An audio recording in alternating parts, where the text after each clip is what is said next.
Facebook has long been subject to controversy over the use of their users' data.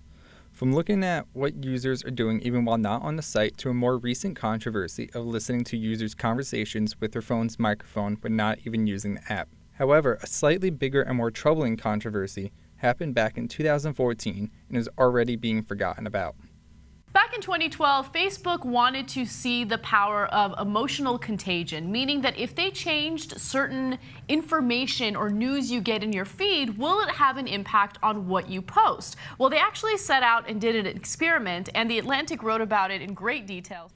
Researchers from Cornell University published on March 25, 2014, saying that emotional states can be transferred to others via emotional contagion, leading people to experience the same emotions without their awareness.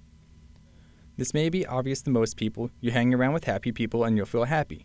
Surround yourself with sad people and you'll feel sad. These researchers decided to broaden the study and include out-of-person interactions like through Facebook. In an experiment with people who use Facebook, we tested whether emotional contagion occurs outside of in-person interaction between individuals by reducing the amount of emotional content in the newsfeed. They concluded that when positive expressions were reduced in people's news feeds, those people produce fewer positive posts, and vice versa when reducing negative expressions in people's news feeds. Previously, it was believed that in-person social cues were necessary for this to happen, but the study proved otherwise. Having used 689,003 users in the study, they conclude that the significance is, we show via a massive experiment on Facebook that emotional states can be transferred to others via emotional contagion, leading people to experience the same emotions without their awareness. We provide experimental evidence that emotional contagion occurs without direct interaction between people. Exposure to a friend expressing an emotion is sufficient, and in complete absence of nonverbal cues. This all sounds like really interesting data and findings.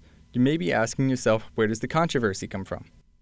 Facebook caused an uproar last week when scientists from Cornell University, working with Facebook's own data science team, released the results of a psychological experiment that they performed on about 700,000 Facebook users, none of which knew they were participating. That's about 1 out of every 1,500 total Facebook users. And once they were chosen, the contents of those users' news feeds were filtered without their knowledge. If a subject saw more posts with positive language, they were about 0.07% more likely to include positive words in their own posts. That is 1/15 of 1%. A lot of users, somewhat understandably, thought it was creepy that Facebook was intentionally trying to manipulate their emotions, even if it was just by 1/15 of 1%. Facebook has had a data science team since 2007, and a former employee, Andrew Levina, revealed that for much of the team's existence, they operated without regulation. Any person on the team could run a test whenever, and quote, they were always trying to alter people's behavior. Saying that since 2007, the team has run hundreds of tests without the consent or even knowledge of the users. A psychology professor from Princeton edited the study and admitted she was concerned about how Facebook apparently manipulates people's news feeds all the time. I understand why people have concerns. Levina made a blog post, sarcastically titled, 10 Ways Facebook is the Devil, that was meant to clear up his statements and provide more explanation and context. He claimed that this data science team at Facebook didn't need approval to do experiments such as clicking a green button instead of a blue one, or something like a new ad targeting system to see if more people click on ads and revenue goes up. He goes on to say experiments are run on every user at some point in their tenure on the site. Whether that is seeing different size ad copy, or different marketing messages, or different call to action buttons, or having their feeds generated by different ranking algorithms, etc. The reaction to this was divided. A lot of people consider this a psychological experiment done without consent. The same people argued that manipulating the emotions of the users was crossing a line.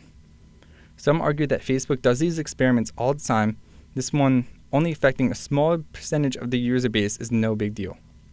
One video from Forbes employees debating on the issue, one said that it was the wording of the issue that's concerning people and causing the uproar. I don't think that there's anything particularly new here. I think more than anything what people are finding alarming is the language that this is couched in. We're not used to hearing, when you hear Facebook manipulated people's emotions, that sounds really scary. If you hear Facebook showed people certain types of content to see if they would respond with similar types of content, that doesn't sound very scary. But The reason why Facebook did this isn't because they wanted to carry out some great sociological experiment. They wanted to see, how this impacts what you post, how often you post, and how much you post. So one thing that they found is that if you have neutral news in your feed, then you're less likely to post anything at all. So they want to ensure that the information they put in your feed, and remember, they do prioritize certain things over others, they want to make sure that when they post things on your feed and make it visible to you, you're more likely to have some sort of reaction and write something on your wall. That leads to more advertising, that leads to more money. That's their entire business model. Also, some have said that since the amount of users actually affected less than 1%, then there is no issue. Although these are good points, many think it was a step too far. Facebook messing with different algorithms to get you to click on more ads, such as seeing your internet history to better provide with ads tailor-made for you. And getting the people to spend more time on the site is something most people won't even notice. However, a change in their emotions is something they will, albeit they just won't notice it's Facebook doing it. Although Facebook did want to point out no one's personal information was used, and not much actually happened other than maybe organization. While some of those speaking out against Facebook have said, well, it was an experiment that you treated a group of people on your site differently. And even the result shows that by doing this, by showing more negative stuff in place of maybe, a normal feed, you had an impact on that user, you made them more negative. My opinion has swayed as I've done my research into the issue. At first I was shocked. How did I not know or remember this happening? But then the other part of me recognized that if it was actually a big deal, I would have remembered. Then I went back and thought about it ethically, and was completely against the experiment. I thought that while it wasn't really a privacy issue, like I've seen some say, it was still intrusive and that I was crossing the line. Then I heard the argument that it might just be wording that made it seem like more of an attack and straight up manipulation. Also hearing that the initial 700,000 was, at the time, about 1 in every 1,500 Facebook users, and that the percent affected was less than 1% swayed my opinion and that it wasn't really a big deal. So they found that this works, that people's emotions are affected by what they see, but such a small amount of people that it actually happens to. At this point, companies doing shady stuff like this isn't really a surprise, and something this small isn't as concerning to me as selling users' data to advertisers or net neutrality. What Facebook did was shady, no doubt about it. They should have been more transparent about it, whether it was as it was happening or right after. Now wait 2 years for the study to get published. Ethically, it's questionable. It depends on who you ask and how you feel personally. Even though I'm not the biggest fan of something like this, I don't think it's a huge deal. There are bigger things to worry about other than some 1 week-long study that happened way back in 2012.